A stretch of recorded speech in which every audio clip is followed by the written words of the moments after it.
है। सुल्तान महमूद गजनवी ने अपने साथ कल्ब में 10,000 फौज रखी। इसमें से 500 सवार औरतों की हिफाजत पर मुकर्रर कर दिए, 500 सवार लश्कर की निगरानी पर मुतय्यन किए और बकी 9,000 को 9 हिस्सों में तकसीम कर दिया और उनको दस्तों के तेंग रोहबनाक राय का एक मील के आगे पीछे रवाना कर दिए। अस्तर शाह लश्कर 3 मील के फासला में फैल गया, जिसके दोनों बाजुओं 5 मील की दूरी पर अल्तन टश और अमीर अली जा रहे थे, जो 5-5 मील आगे पीछे फैले हुए थे।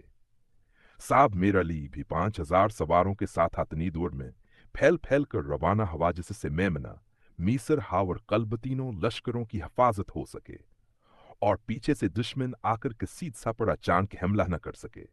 महमूद अफ गाजनी और उनके होशमंद अफसरों की दानिशमंदी से थोड़ा सा लश्कर 8-10 मील की दूरी में फैल गया, जिससे देखने वालों को लश्कर की तादाद बेहद ज्यादा हम महसूस होती थी।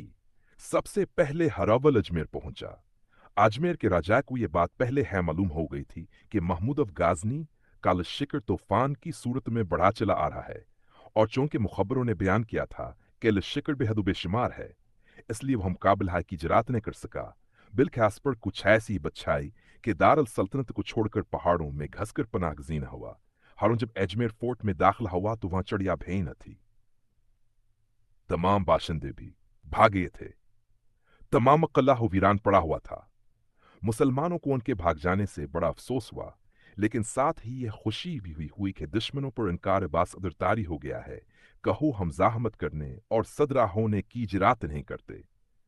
हारून ने अजमेर में दाखिला और राजा के भाग जाने की इत्तलात माम सरदारों और खुद महमूद अफ गाजनी तक पहुंचा दी।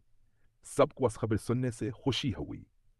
हारून ने एक रोज अजमेर में कयाम किया और दी वसरे रोज आगे रवाना हो गया।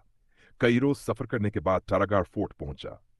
टारागार फोर्ट का कला भीनहायत बुलंद, वसीआ और मजबूत था, लेकिन वहां भीम जहमत के आसार नजर न आए और हारूना से भी छोड़कर गुजरात की हदूद में दाखिला हो गया।